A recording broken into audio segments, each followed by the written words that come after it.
Hola, buenas tardes. Soy David Rivero. Soy pastor en la Iglesia Bautista de Alameda de Osuna, en Madrid, España. Repetimos lo de siempre. Estamos confinados, estamos limitados en nuestros movimientos. En el barrio donde está asentada nuestra congregación. Por lo tanto, no podemos tener nuestros cultos habituales y solamente podemos aprovechar estas ocasiones para compartir la palabra del Señor con vosotros. Así que la confianza de que el Señor igualmente nos bendice en estas circunstancias que Él ha traído en nuestras vidas y que Él tiene un propósito para nosotros en este tiempo que no debemos desaprovechar, sino más bien aprovechar estas circunstancias para, tal vez con más tiempo en casa, con menos oportunidades de ocio fuera de casa, poder dedicar más tiempo al Señor, de manera individual, con nuestra familia, si es que convivimos con cónyuges, padres, hermanos, hijos, etcétera. Así que entiendo que estoy llegando con buen sonido y supongo que también imagen. Y vamos a continuar en esta tarde nuestro estudio del libro de los jueces, viendo cómo el Señor obra en y a través de estos hombres y mujeres que en un periodo muy difícil de la historia del pueblo del Señor, siendo ellos hombres y mujeres débiles, necesitados de la gracia, fueron usados por Él de maneras maravillosas. Hemos estado ya, creo que son 4 o 5 semanas considerando el ministerio, la vida y el ministerio de Sansón, y en esta tarde volvemos a él. Vamos a ir al libro de Jueces, al capítulo 15, y vamos a tratar de ver las enseñanzas que podemos extraer de los versículos 9 al 17. Y hoy vamos a ver en la tónica de lo que hemos visto en semanas anteriores en la vida de este hombre. Vamos a ver a Sansón como un juez despechado. Pero antes de dar lectura a esta porción de la palabra y antes de meditar en ella, vamos a pedir al Señor que bendiga este tiempo juntos. Señor Dios y Padre, bendecimos tu nombre y te alabamos y te damos las gracias porque nos das esta oportunidad de abrir este santo libro que tú has dado a los hombres para darte a conocer, para que no estemos palpando en la oscuridad, cayendo en tropiezos y en engaños, y teniendo que imaginar cómo eres tú y cómo podemos estar en una buena relación contigo, cómo podemos agradarte, cómo podemos evitar la desgracia que el pecado trae a nuestras vidas, cómo podemos ser reconciliados contigo, cómo podemos tener una vida nueva, cómo podemos evitar ofenderte con cada paso, con cada acción que hacemos. Gracias por este santo libro. Gracias por aquellos siervos tuyos, profetas y apóstoles que tú llamaste a lo largo de siglos, en distintos momentos de la historia, hombres de distintos trasfondos, distintas ocupaciones en la vida. Tú les diste este ministerio tan grande que tal vez ellos ni alcanzaron a considerar en todo su valor, de ser portadores de la verdad del Evangelio, proclamadores de la verdad del único Dios vivo y verdadero. Y Señor, te damos gracias por ellos, pero también te damos gracias por aquellos que recibieron esa palabra como tuya. Te damos gracias por aquellos que la atesoraron, aquellos que la custodiaron, que se aseguraron de mantenerla, de pasarla a las generaciones siguientes, de copiarla, de multiplicarla y de llevarla a tu pueblo por todo el mundo. Gracias te damos, Señor, porque a lo largo de los siglos tú has tenido hombres y mujeres que han ido por todo el mundo predicando el Evangelio. Y gracias, Señor, porque ha llegado a donde nosotros estamos. No se originó aquí donde estamos cada uno de nosotros, pero te damos gracias porque hasta aquí ha llegado. Gracias por aquellos que fueron instrumentos humanos para que nosotros lo recibiéramos. En algunos casos, nuestros propios padres, algún familiar, algún misionero, algún pastor, simplemente algún cristiano que, transformado por tu verdad, no podía contenerla en sus labios y entró en nuestras vidas y nos invitó a escuchar y nos predicó fielmente esta verdad. Y te damos gracias también por el Espíritu Santo. El mismo que la inspiró es el que abrió nuestro entendimiento para que considerásemos que lo que se nos hablaba no era palabra de hombres para ser juzgada por nosotros, sino palabra de Dios para ser creída y obedecida. Gracias, Señor, porque nos has dado una nueva vida a través de ella y porque a través de ella nos preservas esa vida. Queremos, Señor, seguir tus pasos. Queremos, Señor, por lo tanto, y para ello, con ese fin, queremos abundar en tu palabra.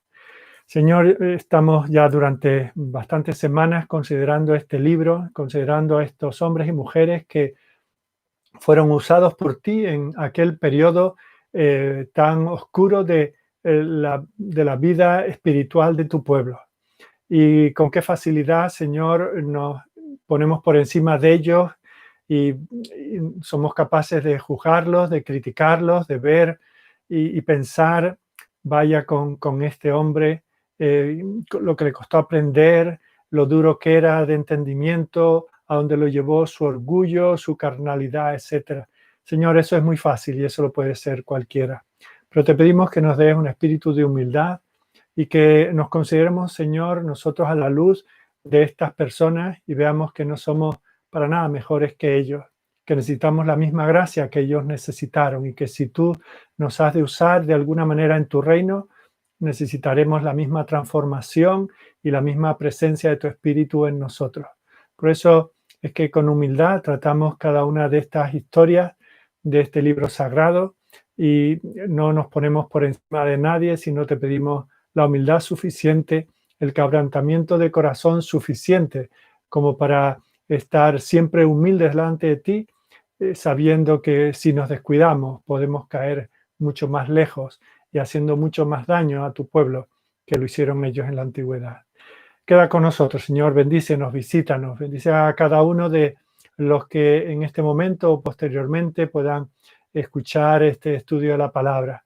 Tú conoces nuestra congregación, a cada uno de sus miembros, a cada una de estas personas que se van añadiendo a la iglesia. Vivimos estos tiempos tan difíciles que ya llegan a angustiar a algunos, que preocupan a todos. Y te pedimos, Señor, que nos des conciencia de que esto no se te ha ido a ti de las manos, que es justo y exactamente lo que tú quieres para nosotros, que para en este siglo en el que vivimos, en esta época, en este tiempo en el que vivimos, para ser moldeados a la imagen de tu Hijo, estamos necesitados de esta prueba. Por eso no te pedimos que nos la quites sin más, sino que nos ayudes a pasar a través de ella hasta el día que nos lleve, Señor, a otras situaciones, a otras esferas de servicio y que en todo momento, Señor, vivamos delante de ti y vivamos para tu gloria. Queda con nosotros, Señor. Esperamos todas estas bendiciones que te hemos pedido y te las presentamos en el nombre de Cristo. Amén. Bueno, pues como os dije hace un momento, vamos a ir al libro de los Jueces, al capítulo 15, y vamos a leer los versículos del 9 al 17. Jueces, capítulo 15, comenzando a leer en el versículo 9. Entonces los filisteos subieron y acamparon en Judá y se extendieron por Lehi. Y los varones de Judá les dijeron: ¿por qué habéis subido contra nosotros? Y ellos respondieron: a prender a Sansón hemos subido para hacerle como él nos ha hecho. Y vinieron 3000 hombres de Judá a la cueva de la peña de Etam, y dijeron a Sansón: ¿no sabes tú que los filisteos dominan sobre nosotros? ¿Por qué nos has hecho esto? Y él les respondió: yo les he hecho como ellos me hicieron. Ellos entonces le dijeron: nosotros hemos venido para prenderte y entregarte en mano de los filisteos. Y Sansón les respondió: juradme que vosotros no me mataréis. Y ellos le respondieron diciendo: no, solamente te prenderemos y te entregaremos en sus manos, mas no te mataremos. Entonces le ataron con 2 cuerdas nuevas y le hicieron venir de la peña. Y así que vino hasta Lehi, los filisteos salieron gritando a su encuentro, pero el Espíritu de Jehová vino sobre él, y las cuerdas que estaban en sus brazos se volvieron como lino quemado con fuego, y las ataduras se cayeron de sus manos. Y hallando una quijada de asno fresca aún, extendió la mano y la tomó, y mató con ella a 1000 hombres.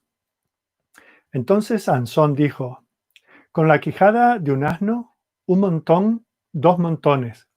Con la quijada de un asno, maté a 1000 hombres.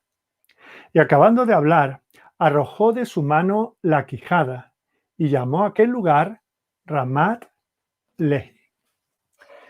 Quisiera comenzar este estudio leyendo un himno de un autor, William Cowper, uno de los mejores autores de himnos de hace unos 200 años. Y un himno que ha sido traducido y adaptado a nuestra lengua por también uno de los grandes traductores de himnos que ha dado nuestra nación, que es José Joaquín de Mora. Son 5 estrofas, posiblemente algunos que lo conozcáis en inglés, pero tal vez sea nuevo para muchos. Pero prestad atención. Dice así: Dios obra por senderos misteriosos las maravillas que el mortal contempla. Sus plantas se deslizan por los mares y atraviesa el espacio en la tormenta. En el abismo de insondables minas, con infalible y eternal destreza, Él atesora todos sus designios y su soberana voluntad despliega. Nuevo valor cobrad, medrosos santos. Esas oscuras nubes que os aterran derramarán de compasión profusas bendiciones sin fin al alma vuestra. No juzguéis al Señor por los sentidos, confiad en su gracia que es inmensa, pues tras de su indignado rostro esconde plácida faz que el corazón serena. Ciega incredulidad yerra el camino, y su obra en vano adivinar intenta. Dios es su propio intérprete y al cabo todo lo ha de explicar al que en él crea. Fijaos que sobre todo en esas primeras líneas que comienzan: Dios obra por senderos misteriosos las maravillas que el mortal contempla. Fijaos que Él está diciéndonos que Dios siempre está obrando detrás de bambalinas, detrás del escenario de nuestras vidas para llevar a cabo su perfecta voluntad. Y esa es una verdad que vemos representada en la vida de Sansón una y otra vez. Os recuerdo que desde el principio de estos estudios, en el caso de Sansón, hemos dicho que Sansón es un caso de estudio de contradicciones, ¿verdad? Es un hombre que fue elegido por Dios para ser el libertador de Israel, incluso antes de nacer, pero parecía vivir cada momento de su vida para sí mismo. Iba a ser un hombre separado para el Señor en santidad y pureza, pero vemos cómo se pasó la vida buscando el abrazo y el amor de mujeres impías. Había sido separado para ser nazareo todos los días de su vida, pero violó ese nazareato, esos votos en muchas ocasiones. Sansón era un pecador, eso no nos cabe ninguna duda. Sansón era un egoísta. Sansón solo pensaba en sí mismo, se dedicó toda su vida a sí mismo. Sin embargo, fue usado por el Señor a pesar de sus fracasos y de sus deficiencias.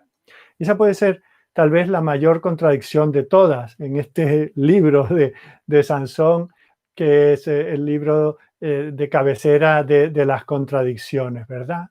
Ese es el mayor asombro, la parte más asombrosa de la vida de Sansón. Ver que a pesar de sus incoherencias, a pesar de sus fracasos morales, el Señor lo usó y el Señor lo usó grandemente. El pasaje que acabamos de leer viene a continuación de esos acontecimientos que ocurrieron después de aquella fallida boda de Sansón, con una escala de violencia que ya ha llegado a estar fuera de control. Los filisteos, un pequeño grupo de hombres, lo engañaron en su boda. Él fue a otros filisteos, los mató a 30 filisteos para pagar sus deudas de juego. Vemos cómo él se siente tan abochornado que huye, se va a casa de su mamá y su papá y abandona a la que iba a ser su esposa, con lo cual el que iba a ser su suegro la entrega a otro hombre, de tal manera que ya no va a ser suya nunca. Y él, cuando vuelve en sí, vuelve porque estaba enamorado de aquella mujer, o al menos estaba apasionado con ella, y se encuentra que se la habían dado a otro hombre.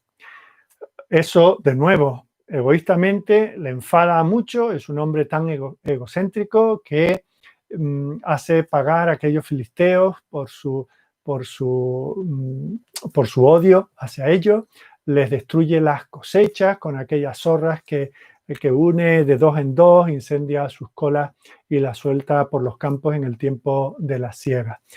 El que a hierro mata, a hierro muere, dice, ¿no? Él con fuego destruye, y vemos como los filisteos, que eran tan impíos, por supuesto, como el propio Sansón, responden a aquel acto tan indigno, apresando a la que habría sido su esposa y al que habría sido su suegro, y los queman vivos. Con lo cual, Sansón toma represalias matando a otros tantos filisteos.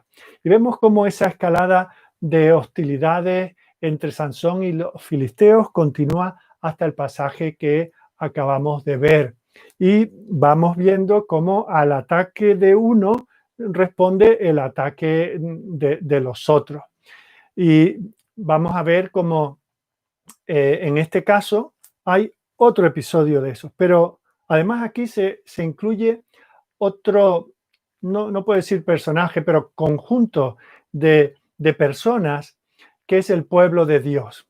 Fijaos que aunque con todo esto se está llevando a cabo el propósito de Dios de mantener a raya a los filisteos, y con eso Dios está librando a su pueblo Israel del yugo de los filisteos, vemos cómo ellos lo van a dejar solo y no van a estar de su lado, siquiera empatizando con él, siquiera protegiéndolo, porque él de alguna manera estaba protegiéndolos a ellos.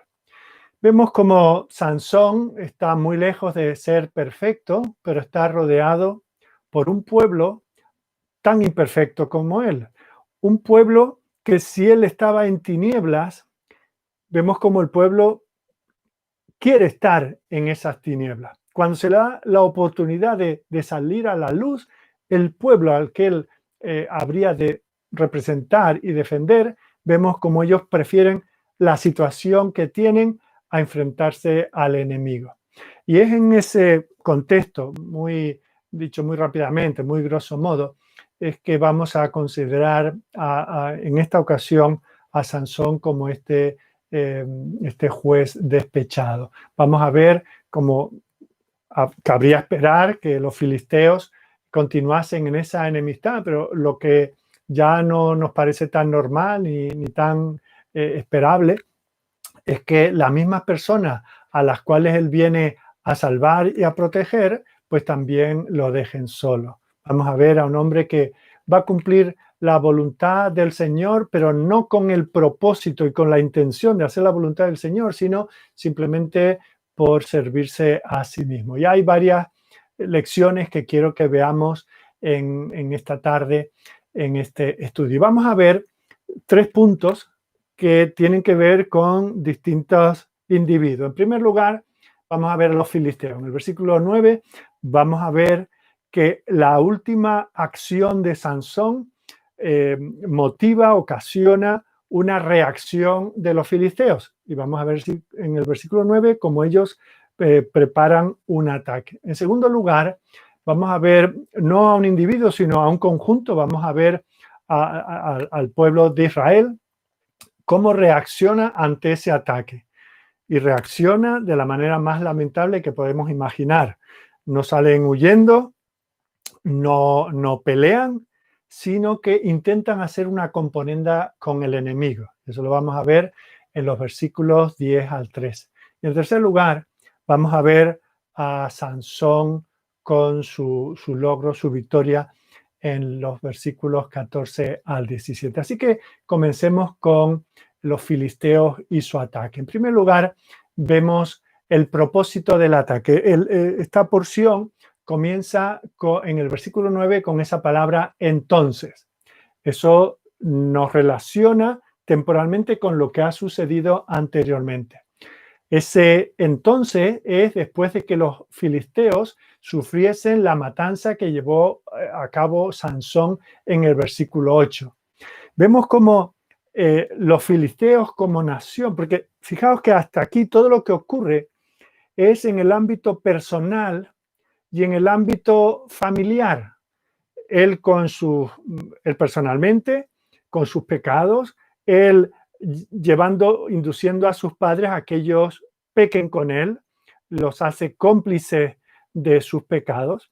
Luego vemos cómo entran estos otros elementos que son estos filisteos, pero no todos los filisteos, sino una familia con la cual él quiere entrar en una relación. Y luego esa relación se rompe, él asesina a unos cuantos filisteos, pero fijaos que todo esto queda en el ámbito de lo personal, de lo familiar, pero no ha escalado al ámbito nacional. Por lo tanto, si esta gente, también tenemos que pensar que esto tampoco era un lugar con cientos de millones de personas, posiblemente todo esto se conocía, pero los filisteos hasta aquí no lo habían tomado como un ataque de la nación de Israel contra la nación filistea, sino simplemente como un asunto de un individuo. Así que hasta el momento no le han prestado demasiada atención. Ahora aparentemente ya es que se dan cuenta de que Sansón está siendo un peligro para ellos y para los suyos. Las actividades personales han escalado a ser un problema para los filisteos, un problema al cual ellos tienen un problema del ataque de un judío, un israelita, y ellos, a diferencia de cómo va a actuar Israel, ellos sí salen a defender los suyos. Así que vemos a este hombre que es capaz de matar a un montón de filisteos, y vemos cómo los filisteos ahora responden ya todos unidos y lanzan un ataque a Judá, un poco como para recordarle que aquí estamos nosotros, cuidadito que aquí quien manda no sois vosotros, que somos nosotros. Así que vienen a poner a Israel en su sitio antes de que las cosas se salgan de madre y se pierda el control. Y vemos cómo en ese programa de ataque los filisteos están buscando a Sansón. Dice en el versículo 10 que cuando los varones de Judá llegaron esos filisteos, les preguntaron, ¿por qué habéis subido contra nosotros? Y ellos les dijeron, a prender a Sansón hemos subido para hacerle como él nos ha hecho. O sea que ellos ya ven que esto no es solo un asunto de clanes, de dos familias que han tenido una boda con demasiados sucesos y acontecimientos desagradables y en el cual muchas personas han perdido la vida, sino que ellos dicen, no, este individuo es un peligro para nuestra nación.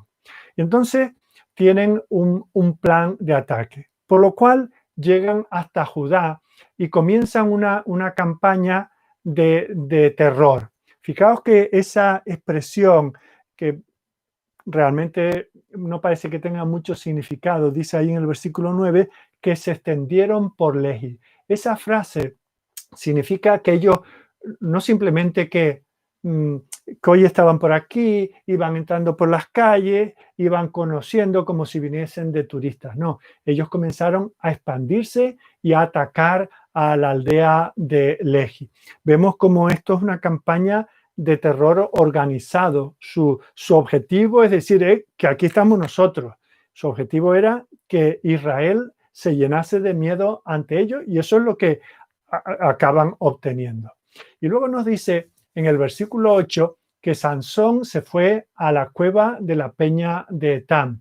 Y esa peña está ubicada en Judá y es hasta donde fueron los filisteos a presionar para atacar. Tienen entre ojos a Sansón y están decididos a atacarlo.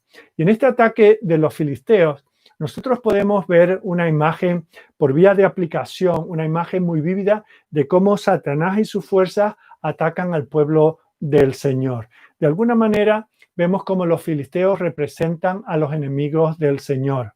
Ellos están represaliándose por lo que Sansón les había hecho. Y nosotros tenemos que ser conscientes de que cuando nosotros atacamos el territorio de Satanás, él no se queda de brazos cruzados, no se aguanta, no se calla, no recula, sino que inmediatamente va a lanzar un ataque contra nosotros. Cuando nosotros comenzamos a dedicar un tiempo a las cosas del Señor, podemos dar por sentado, podemos dar por hecho que Satanás nos va a atacar, va a enviar distracciones a nuestras vidas. Vamos a estar queriendo leer la palabra del Señor y se nos irá el pensamiento a otras muchas cosas, hasta el punto que digamos, este libro de los jueces me aburre, o este libro de crónicas es que me duermo leyéndolo, o cuando ya llego a leer el Evangelio de Juan, después de los otros 3 evangelios, ya parece que estoy leyendo la misma historia y se me va la mente a otras cosas. O me pongo a orar y me pongo a orar por una persona y entonces me pongo a pensar en sus circunstancias y cómo se podrían arreglar, etcétera. Y cuando me doy cuenta, no estoy orando al Señor, sino que estoy elucubrando en mis pensamientos. Fijaos que esa es una manera en que Satanás está tratando de interrumpir tu tiempo de devoción con el Señor. O cuando te vas a poner a orar y de repente te suena el teléfono, que parece más importante que cualquier otra cosa, un mensajito, no puedes dejarlo ahí parado, sino tienes que atenderlo y eso te lleva a contestarlo y ya cuando te das cuenta, tu deseo de orar pues se ha desvanecido.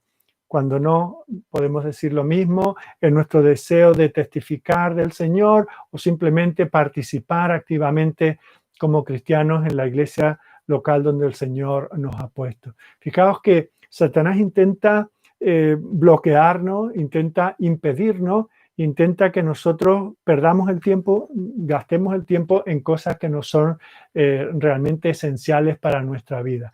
Y eso lo podemos ver no solo como individuos, sino también como iglesia. Una vez que una iglesia está sirviendo al Señor, procurando predicar la palabra, procurando discipular a aquellos que creen, procurando ser sal y luz, procurando cumplir todos los ministerios para el cual el Señor la ha puesto, podemos tener por seguro que vendrá el enemigo y comenzará con perturbaciones internas y con hasta ataques externos. Hará que personas que han estado juntas andando en buena armonía por cualquier tontería, porque cantamos este himno y no este otro, o porque hemos aprobado este presupuesto y no el otro, o porque hemos ofrecido esto y no se nos ha agradecido, por cualquier cosa, ya comienza un distanciamiento, comienza un enfriamiento, comienza una división. Eso internamente, pero también tenemos los ataques de fuera, porque Satanás va a intentar socavar la obra del Señor, va a intentar hacer ineficaz la causa de Cristo. Y el problema es que muchas veces tiene éxito en todo esto. Y cuando Satanás hace su ataque, ¿qué es lo que hace? Dice, se extiende su influencia alrededor. Intenta afectar tantas áreas de la vida de la iglesia como pueda. Nos hace ver que las cosas del mundo, pues, al fin y al cabo, vivimos en este mundo, tenemos que adaptarnos a su cultura, interpretamos mal pasajes como el de Pablo cuando dice que se ha hecho judío a los judíos, como gentil a los gentiles, con tal de ganarlos a todos a Cristo. Pensamos que tenemos que hacer, vestir, hablar, ir a los sitios donde va el mundo, porque pensamos que esa es la manera en que nosotros vamos a ganar a las almas para el Señor. Y nos olvidamos de que quien único gana almas al Señor es el propio Señor por medio de su evangelio, predicado fielmente y bendecido por el Espíritu Santo, que es el que da entendimiento.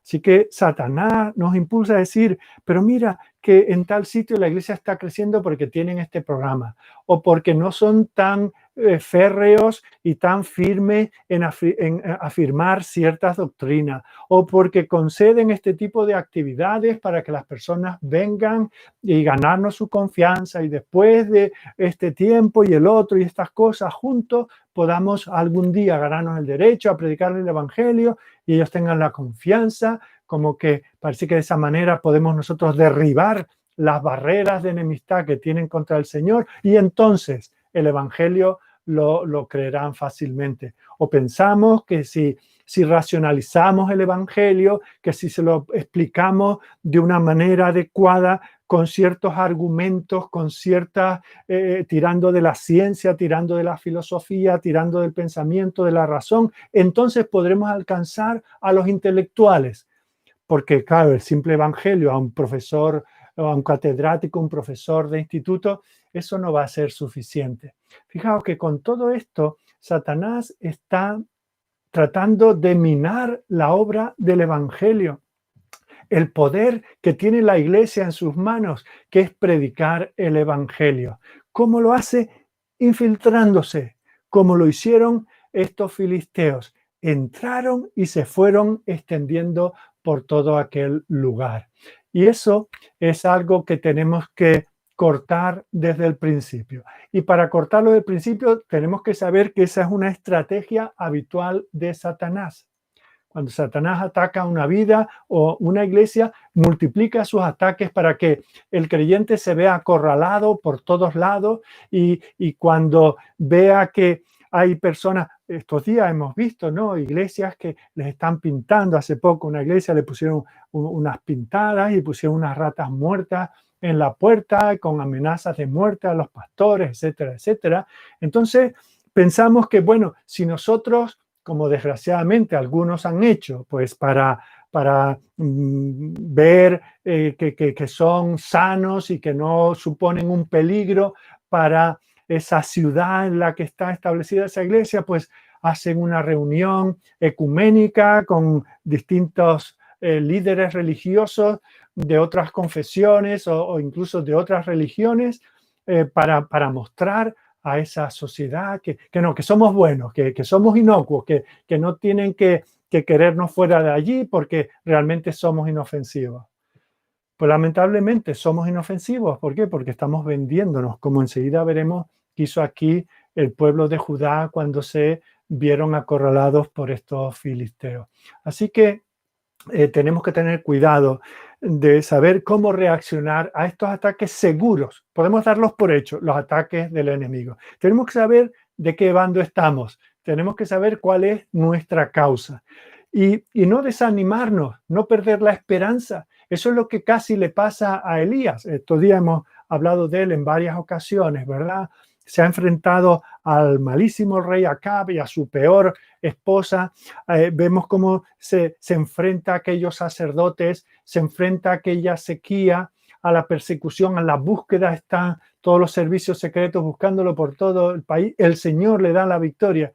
Y luego le entra el temor, le entra el miedo y acaba queriendo perder la vida. Tenemos que tener cuidado, saber que el Señor está de nuestro lado, no dejarnos engañar por las trampas, por los trucos del diablo y sus seguidores. Y fijaos que incluso tenemos este detalle de dónde ataca el enemigo. Ataca justamente donde está la oposición allí. Los filisteos subieron y acamparon en Judá. Sansón estaba en Judá y el enemigo atacó en Judá. La nación era mucho más extensa, pero fueron a donde estaba el origen del problema. Y el diablo trabaja de la misma manera. El diablo no es un cobarde. Y cuando un individuo o una iglesia le ataca, él responderá contraatacando. Y quiero deciros que nuestras vidas deben ser del tipo que sea odiosa para Satanás.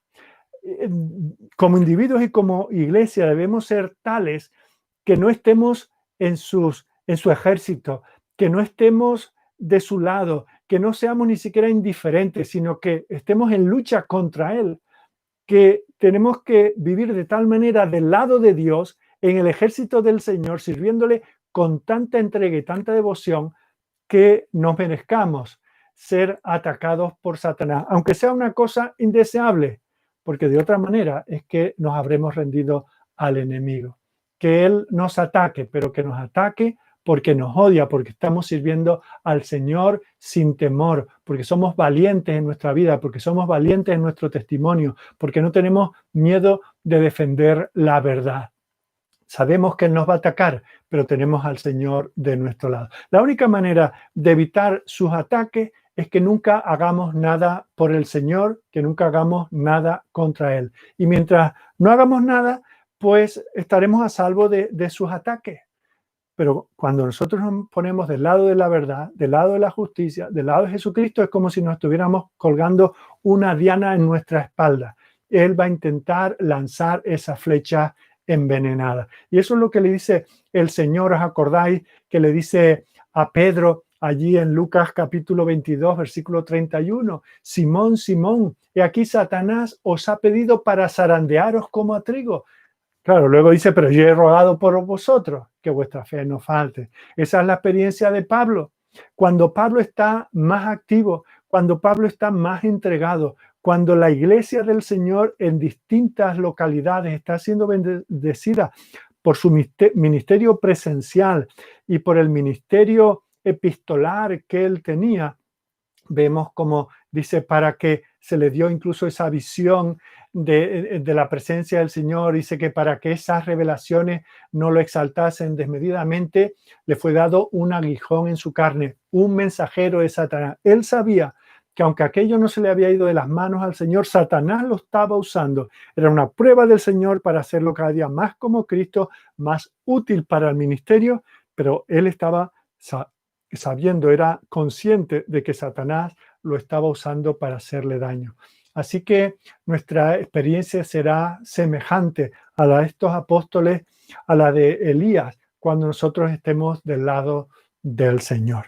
Bueno, eso en nuestro primer punto en cuanto a los filisteos y este ataque que hicieron infiltrando, penetrando, permeando la cultura y las localidades de Judá donde se encontraba Sansón. Tengo que tener cuidado porque no sé qué me pasa, que creo que ya lo habréis notado, en distintas ocasiones digo Salomón en lugar de Sansón.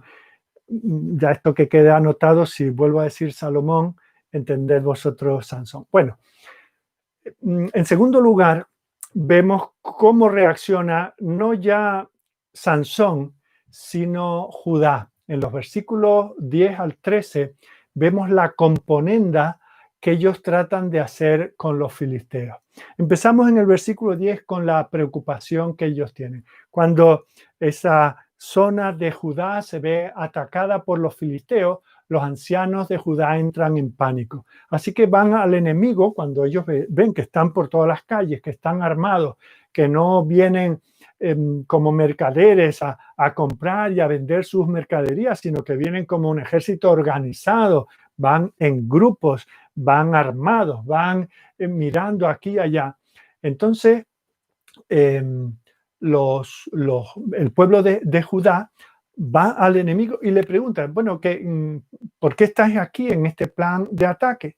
Y entonces ellos le dicen que están buscando a Sansón, que lo que ha catalizado, lo que ha puesto en marcha esta invasión han sido Sansón y sus acciones. Y ahora a estos que se les menciona en el versículo 10 como varones de Judá, fijaos que no parece que les importe mucho o no les importa lo suficiente estar bajo servidumbre de los filisteos. Lo único que les preocupa es que las cosas sigan igual, que nadie agite demasiado el barco, que ya las aguas están suficientemente revueltas. Fijaos que ni siquiera eran conscientes, no era vox populi lo que había sucedido con Sansón y sus tratos con los filisteos. Da la impresión, por esa pregunta y su reacción, que no tenían conocimiento de las hazañas de Sansón. Y esto es increíble, ¿verdad? El único hombre que en aquel momento ellos tenían que estar siguiendo, porque era el que Dios había enviado para ser su libertador, ellos aparentemente ni lo conocen. aquel que va a librarlos de sus enemigos, ni siquiera estaba en el radar. Ni siquiera, bueno, y este es Sansón, ¿y quién es Sansón? ¿Estáis seguros que es Sansón?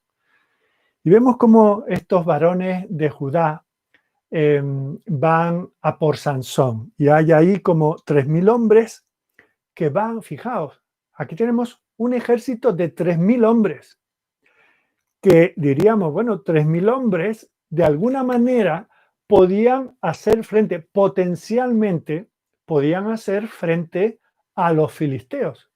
Pero en lugar de reaccionar de esa manera, porque al fin y al cabo, Sansón será esto, será lo otro, habrá hecho o no habrá hecho, pero es uno de los nuestros. No, en lugar de ponerse todos como un solo hombre para defenderlo, vemos cómo se unen para ir a detenerlo. Así que lo confrontan por sus actividades recientes y él les dice que solo les está devolviendo a los filisteos lo que ellos le habían hecho. Ahora, fijaos qué conversación. Ya os lo he dicho en más de una ocasión en estos estudios, este es uno de los libros más tristes, más oscuros, más vergonzosos de toda la Biblia. Fijaos cómo ellos, ni unos ni otros, mencionan a Dios. Parece que no está en juego el nombre de Dios. Parece que no está en juego la opresión de Israel. Parece que no está en sus mentes el deshacerse del yugo de los filisteos. Sansón solo se preocupa por Sansón. Y los varones de Judá se han rendido y se han reconciliado con la idea de que no serán otra cosa que súbditos, que esclavos de los filisteos. No se plantean, oye, que somos 3.000, que sí, que podemos en la batalla morir, ser diezmados y el Señor o nos libra o nos mata en el campo de batalla. Pero aquí vamos a estar como un solo hombre. No, no. Ellos van en busca del suyo para venderlo, para ponerlo de parapeto. Y vemos cómo Sansón tampoco sale aquí para pelear contra su pueblo. Así que después lo que hace él es negociar con los suyos. Fijaos, dice, bueno, por lo menos prometedme que no me vais a matar vosotros. Entonces llegan a un acuerdo y dice, bueno, no te matamos, pero te entregamos. ¿Estás de acuerdo? Sí.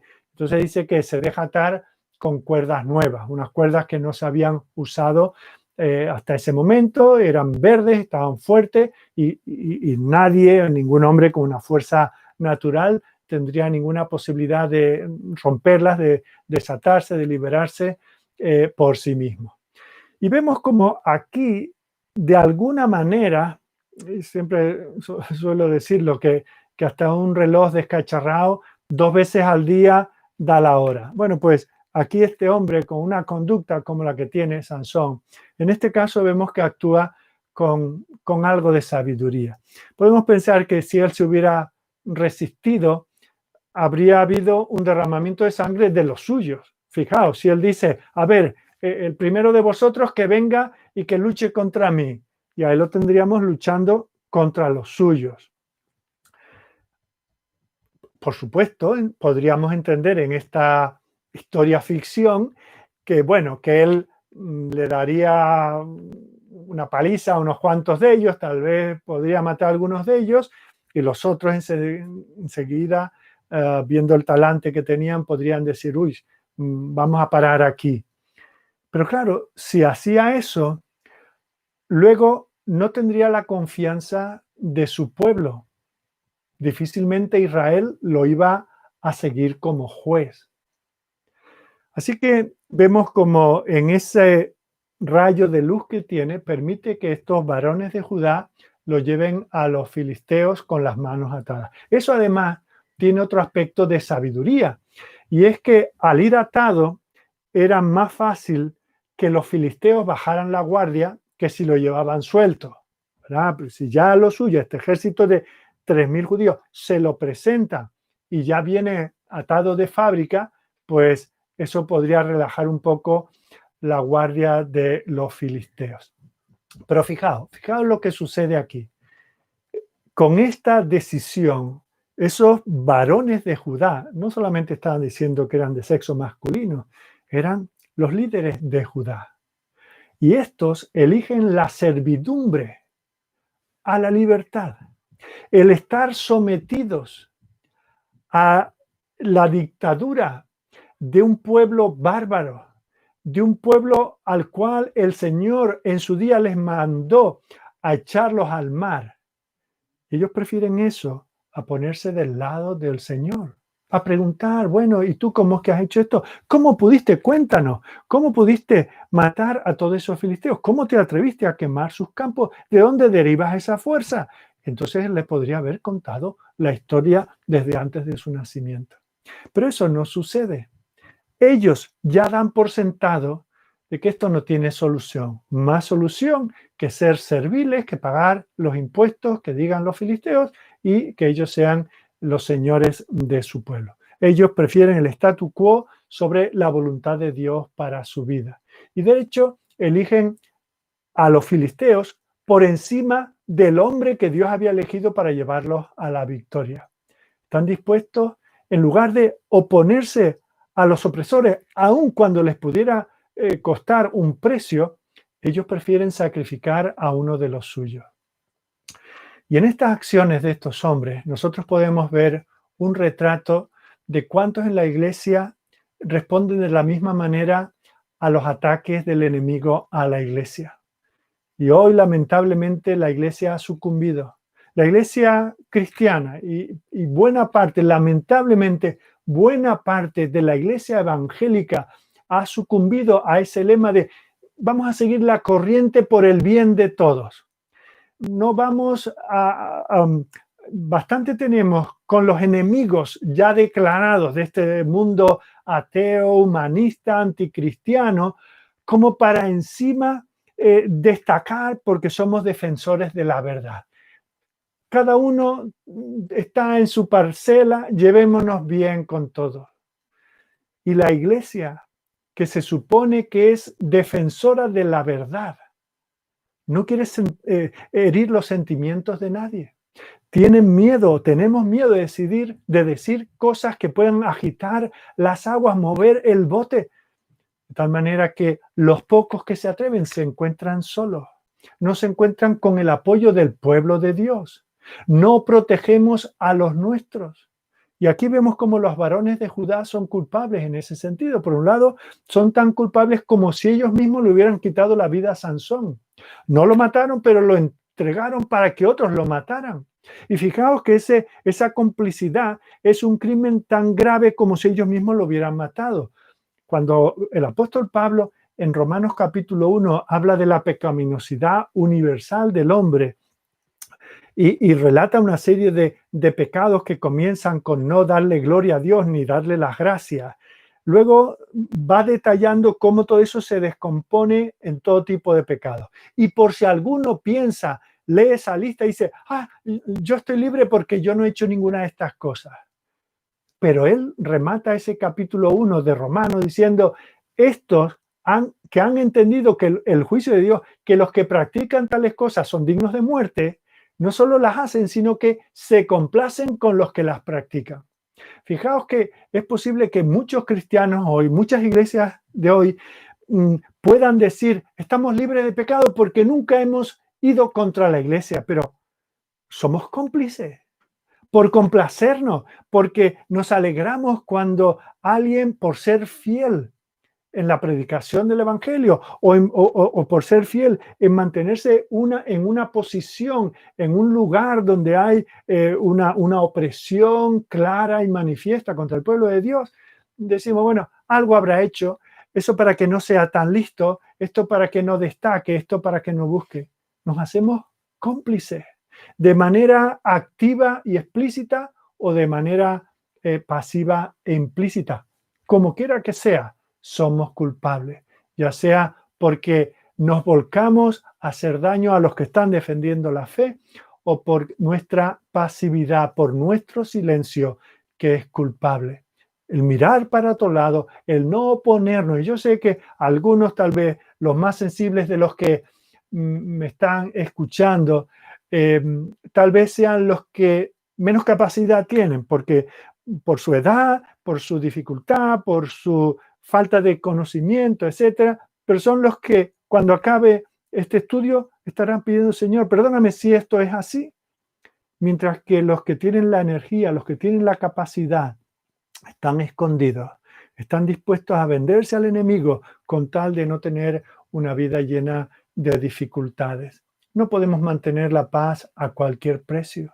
Cuando el enemigo está detrás de los hijos de Dios o detrás de alguna de la iglesia de Cristo, el resto del cuerpo de Cristo tiene que salir, ponerse de parte de aquellos que están siendo atacados.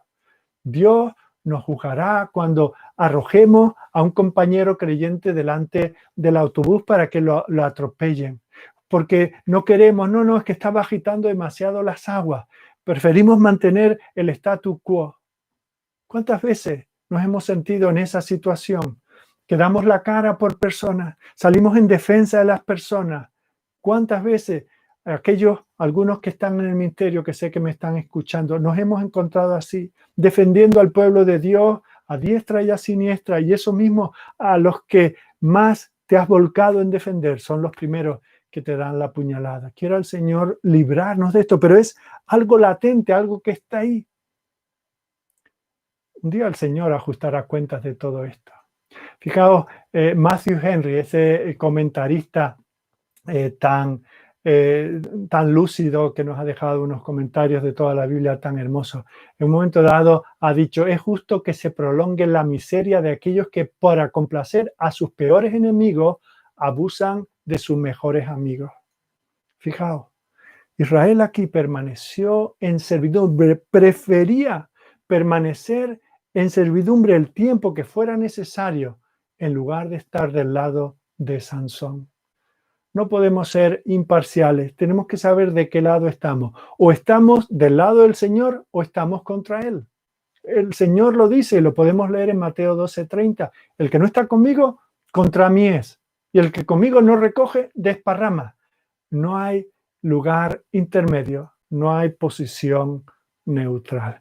Bueno, llegamos a nuestro tercer punto. Hemos visto los filisteos como ellos, a consecuencia de los ataques previos y personales y familiares y de clan de Sansón, ellos ya se hartan y se levantan como nación, invaden Judá, se internan en sus calles, en sus pueblos, en sus aldeas, y vemos la reacción de Judá.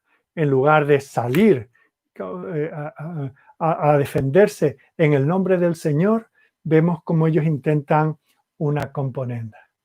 Y en tercer lugar, vemos la intervención de Sansón.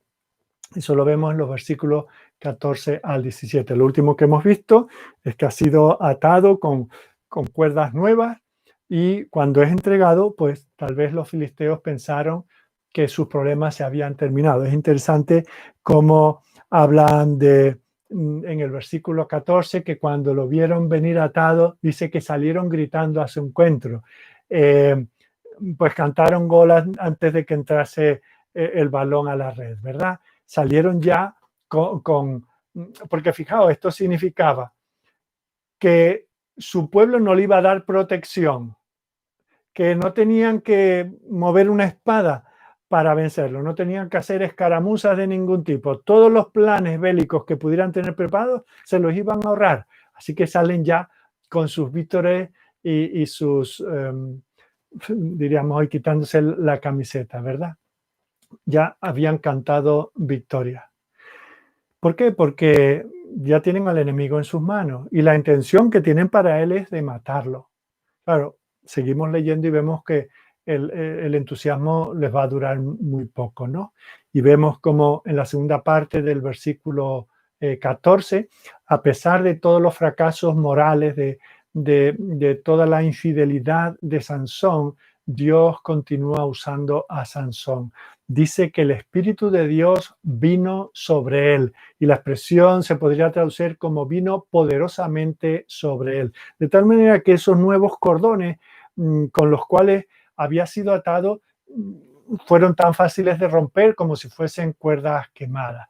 Dice que se les soltaron. La palabra se podría traducir como derretir o deshacer. Así que vemos que este hombre, que parece que va al patíbulo, que tiene contados los minutos de su vida, ahora está libre. ¿Por qué? Porque el Espíritu del Señor estuvo sobre él. Y como nos ha de decir más adelante el apóstol Pablo en 2 de Corintios capítulo 3, versículo 17, porque el Señor es el Espíritu. El Espíritu no es algo que el Señor nos da, sino que el Espíritu es el mismo Señor. Y donde está el Espíritu del Señor, allí hay libertad. Y a pesar de que este es un instrumento inútil en sí mismo para el Señor, cuando el Señor toma ese instrumento se convierte en el más útil de todos los instrumentos que había en aquel tiempo en todo Israel. Y lo que nos enseña esto es que a menudo nosotros también estamos atados por nuestros pecados, por nuestros problemas, por nuestras circunstancias. Pero cuando ya llegamos a ese punto de rendición, cuando ya nos vemos quebrantados, cuando ya vemos que por nosotros mismos no tenemos ninguna solución y cedemos el control de nuestras vidas al Espíritu del Señor, cuando caminamos en el poder del Señor, todas esas cosas que nos atan ya pierden el control sobre nosotros. Somos liberados por el Señor para servir al Señor y a su iglesia. Así que el secreto de la libertad en la vida cristiana es ceder el control de nuestras vidas al Espíritu de Dios. Eso es lo que nos dice el Señor, hablando a los efesios. Ellos querían vivir en el Espíritu, pero buscaban su poder en cosas humanas como podía ser el alcohol. Y algunos, siendo cristianos, aprovechaban pues toda esa desinhibición que les da las bebidas espirituosas, y eso los envalentonaba, eso les daba fuerza y les quitaba la vergüenza para ellos predicar el evangelio, etc. Pero Pablo dice, ese no es el camino. No os embriaguéis con vino, en eso hay disolución. Antes bien, sed llenos del Espíritu Santo. A los Gálatas les dice lo mismo en el capítulo 5.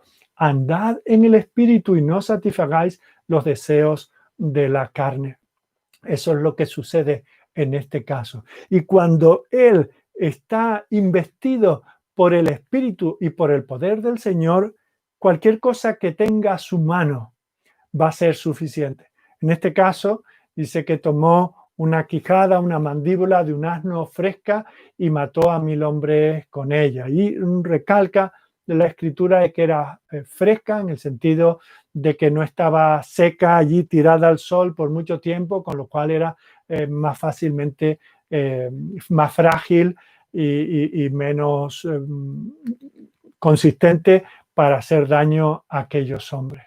Así que vemos cómo aquel instrumento de un animal muerto se convirtió en manos de un hombre lleno del poder del Espíritu en un arma peligrosa. Fijaos, es interesante porque es la mandíbula la que protege nuestra boca y la que protege ese instrumento que también el Señor nos ha dado, que es la lengua. Ese instrumento tan poderoso para proclamar las glorias del Señor y dar a conocer el Evangelio, pero también poderoso para hacer mucho daño. Está entre nuestros miembros y contamina todo el cuerpo, inflama las ruedas de la creación. Una lengua afilada, como alguien ha dicho, es la herramienta afilada que más se afila según la usas. Cualquier cuchillo tú a más lo usas, más pierde su filo. La lengua, cuanto más afilada, más se afila. Así que si nosotros no queremos que nuestra boca se convierta en un instrumento de daño, tenemos que observar con quién hablamos, qué hablamos, cómo hablamos, cuándo hablamos, dónde hablamos, qué es lo que decimos. Porque, como alguien también ha dicho, somos dueños de nuestro silencio, pero esclavos de nuestras palabras. Nunca nos arrepentiremos de lo que retenemos, pero muchas veces hemos tenido y tendremos que arrepentirnos de cosas que hemos hecho. Así que vemos como de esta manera, con el poder del Señor, este hombre pone a raya a sus enemigos. Ahora, vemos como aquí no acaban los problemas de este hombre. Fijaos que aunque él es usado puntualmente por el Señor, eso no le santifica de un momento a otro. Y nosotros tenemos que pensar eso. No podemos nosotros llevar una vida como de impíos y de repente pensar que porque un día en el autobús alguien nos ve leyendo y nos pregunta qué lees, pues mira, estoy leyendo un libro cristiano y durante 5 minutos le hablamos un poco de nuestra fe o de lo que sea. No pensemos que ya con eso estoy santificado, ya estoy, he recuperado toda la vida de pecado y toda la falta de santificación que llevo conmigo. Eso no sucede, seguimos arrastrando nuestra conducta. Y fijaos cómo lo que hace aquí Sansón es que de repente se vuelve poeta y, cambia, incluso cambia el nombre de aquel lugar. Por cierto, lleva a este hombre y entendemos que es una de esas situaciones en que a partir de ahí ese lugar tuvo ese nombre y ya cuando se habla de que estuvo ahí en Lehi, es el lugar por el que se le conoce a partir de entonces, pero fue ahí cuando se le puso ese nombre. El lugar significa la colina de la mandíbula. Y aquí hay un juego de palabras que es de difícil traducción, porque él habla de que con una quijada, y es una palabra que suena igual en hebreo que la palabra montón, él hace, de repente se nos vuelve poeta aquí Sansón, y de ahí que las traducciones en español y en otras lenguas que podamos manejar nosotros, se intenta hacer con una especie de rima, se intenta dar el sentido de lo que aquí está diciendo él, ¿no? Con la quijada de un asno, un montón, 2 montones, con la quijada de un asno maté a 1000 hombres. Vemos cómo él está complacido por su victoria, pero fijaos, yo maté, yo con la quijada de un asno, yo un montón, yo 2 montones. Fijaos que él no le da la gloria al Señor. Ha sido investido con el poder del Espíritu de Dios. El Señor lo ha visitado de una manera extraordinaria. Pero ese es el problema de Sansón. Ese es el problema de tantos que pueden ser usados. A pesar de todo eso, el Señor los puede usar. Pero eso no cambia sus vidas. Es más, fijaos que si vemos el objeto, porque previamente lo habíamos visto tomando miel que se había generado en el cadáver de un león. Y ahora vemos que él usa un instrumento que es parte del cadáver de un animal que a su vez era inmundo. Y alguien puede decir, bueno, ¿cómo que es inmundo? Sí, el burro era uno de otros tantos animales que tenía que ser redimido. Y para eso, para mantener viva y útil la vida de un burrito, tenía que ser ofrecido un sacrificio por él.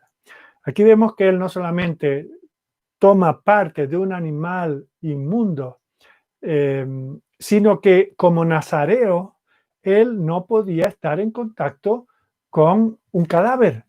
En Levítico 11:8, hablando de esos animales inmundos, dice: la carne de ellos no comeréis. Era uno de los que estaba fuera de la dieta para los hebreos, pero también dice: ni tocaréis su cuerpo, lo tendréis por inmundo. Eso era genérico para cualquier israelita, más en el caso de este hombre que tenía ese voto nazareo. Así que vemos como aún en ese acto que va a suponer victoria y liberación para el pueblo del Señor, eso en sí no purifica a este hombre. La misma manera de hacerlo, no solamente las razones, no solamente la actitud, sino los medios que él usa, no son aprobados por el Señor. Esto es solo un recordatorio de que Dios va a lograr sus propósitos a pesar de nosotros. Mira, yo antes hablaba de las iglesias que no andan conforme a los propósitos del Señor, que no enseñan el verdadero evangelio, que no se conducen, que no tienen una filosofía de ministerio adecuada. Y algunas veces nos encontramos personas, tal vez algunos de nosotros o muchos de nosotros venimos de algún tipo de congregación de esa. que ahora miramos y decimos, pero ¿cómo es posible? Bueno, eso es posible porque a menudo el Señor utiliza iglesias que incluso utilizan medios no aprobados por el Señor y predican un evangelio no puro, sino un evangelio contaminado. Pero aún así, Dios en su soberanía es capaz de bendecir esos caminos que Él, sin aprobarlos, sin condonar el pecado y las malas prácticas de su pueblo, Él es capaz de bendecirlo. Eso es extraño, pero esa es la realidad. Y tenemos que alegrarnos por eso. Yo doy gracias al Señor de que mis pecados no descarrilan el propósito del Señor, ni para mi vida, ni para la vida de los míos, ni para la vida de la iglesia en la que sirvo. Eso no me da a mí lugar a decir, bueno, entonces todo vale. No, todo no vale. Como vemos que todo en la vida de este hombre no vale. Yo no voy a usar tácticas perversas para llevar a cabo el plan de Dios. Tenemos que hacer las cosas en el Espíritu y según el entendimiento que Dios nos ha dado. Pero por otro lado, vemos cómo Dios es capaz de usar estos vasos de barro que somos nosotros, nuestra necedad, nuestra falta de santidad, no va no solo a impedir, ni siquiera a retrasar los planes del Señor. Él tiene un plan perfecto para su pueblo y Dios lo va a ejecutar a pesar de nosotros. El Señor que está en el cielo hace todo lo que quiere conforme Él se lo ha propuesto. No importa la apariencia, no importa lo que suceda, Dios tiene la última palabra. Pero ya digo, y prestar atención, porque no quiero que nadie diga, David ha dicho que cualquier método, cualquier evangelio y cualquier práctica eclesiástica, porque Dios la puede usar, es válida. No, estoy diciendo justo lo contrario. El Señor lo puede usar un profeta rebelde, puede usar a un rey asesino y adúltero, pero Él no está condonando ese adulterio y ese corazón homicida. Pero a pesar de eso, Dios tiene un propósito, en ese caso con David y con su descendencia. Y a pesar del pecado de su siervo, Él de su linaje trae al Mesías. Esa es una verdad que nosotros humildemente tenemos que reconocer. Tenemos que ser fieles al Señor, fieles a su palabra. Tenemos que saber que tendremos que dar cuenta al Señor como columnas y baluartes de la verdad, de conocer esa verdad y defenderla.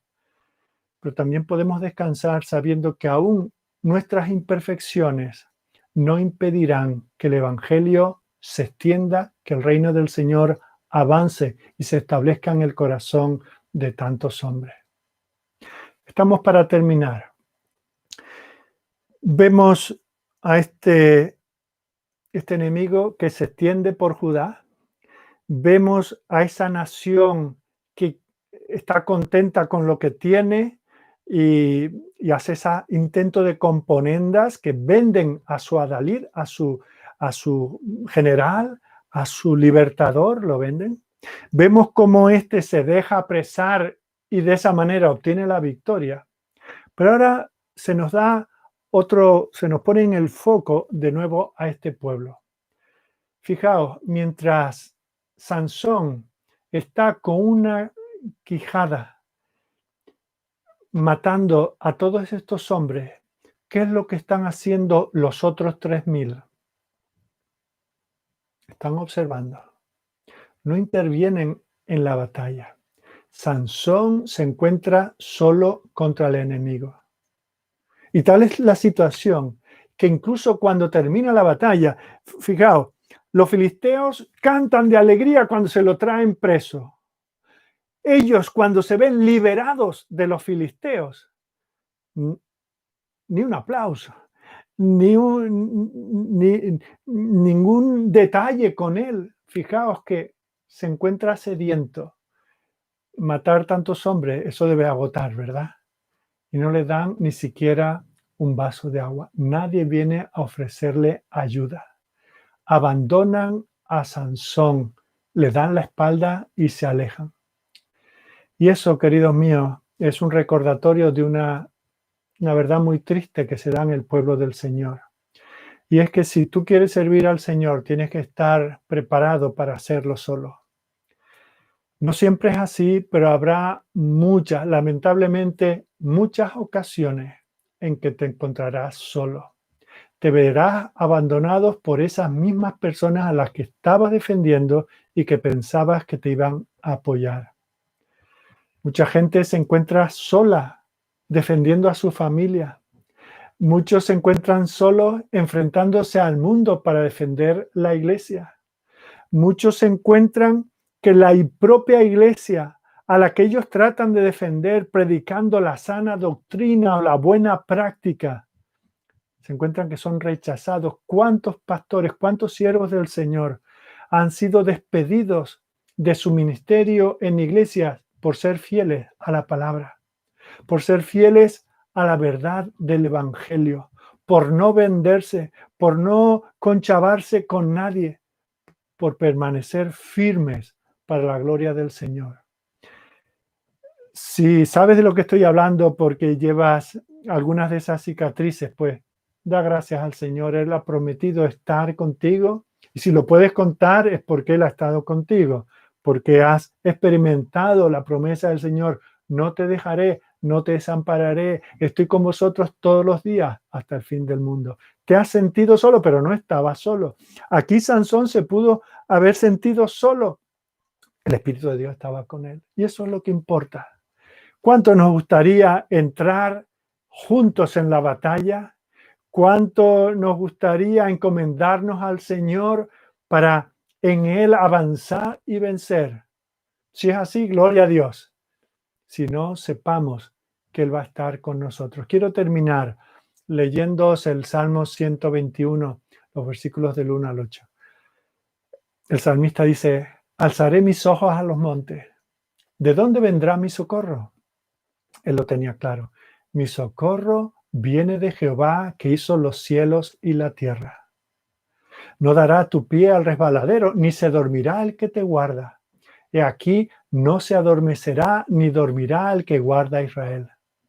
Jehová es tu guardador. Jehová es tu sombra a tu mano derecha. El sol no te fatigará de día, ni la luna de noche. Jehová te guardará de todo mal. Él guardará tu alma. Jehová guardará tu salida y tu entrada, desde ahora y para siempre. Quiera el Señor hacer que este sea nuestro salmo de cabecera. Que nosotros no entremos en batallas por pecado. Eso también sucede.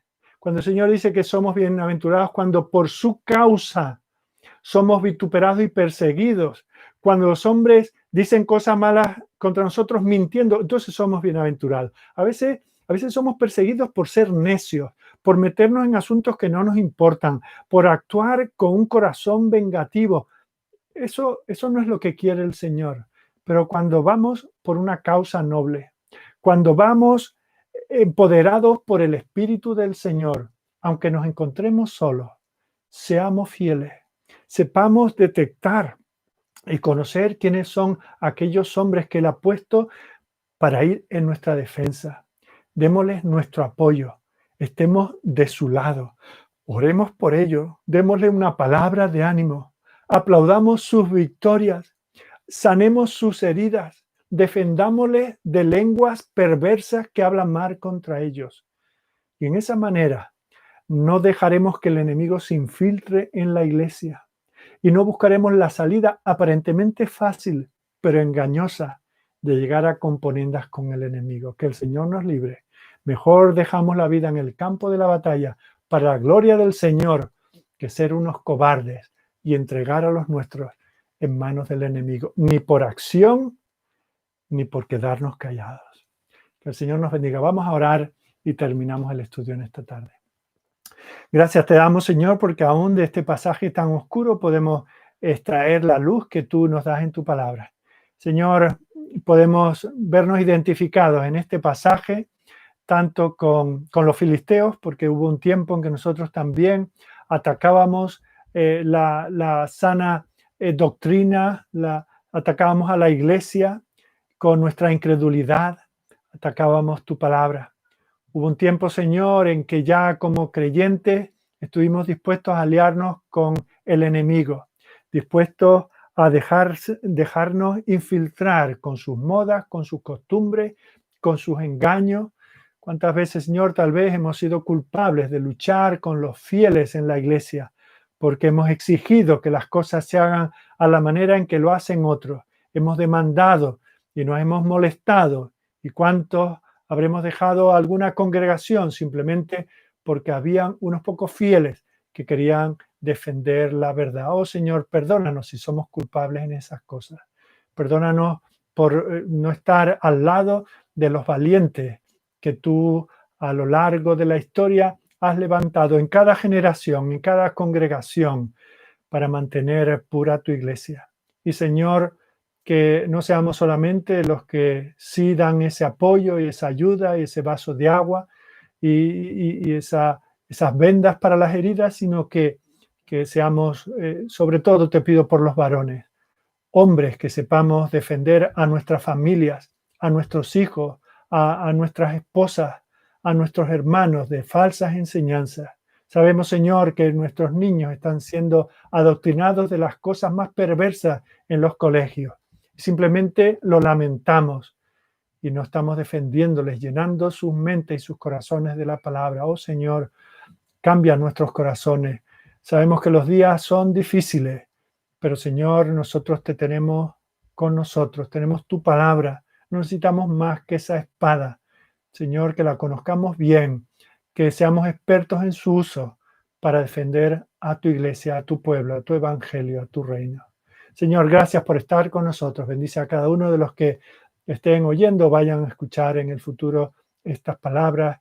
Que, Señor, seamos desafiados, seamos llevados a un quebrantamiento de corazón que nos lleve a la confesión y a la súplica de tu presencia en nuestras vidas. Todo te lo pedimos y te lo agradecemos a través de tu Hijo, el Señor Jesucristo. Amén. Muchas gracias. Os espero el próximo domingo, que todavía continuamos y no sabemos por cuánto tiempo. Continuamos sin poder tener nuestras reuniones, nuestros cultos presenciales, pero sí estaremos el domingo en este mismo canal a las 10:30 con un estudio de la palabra del Señor. Hasta pronto.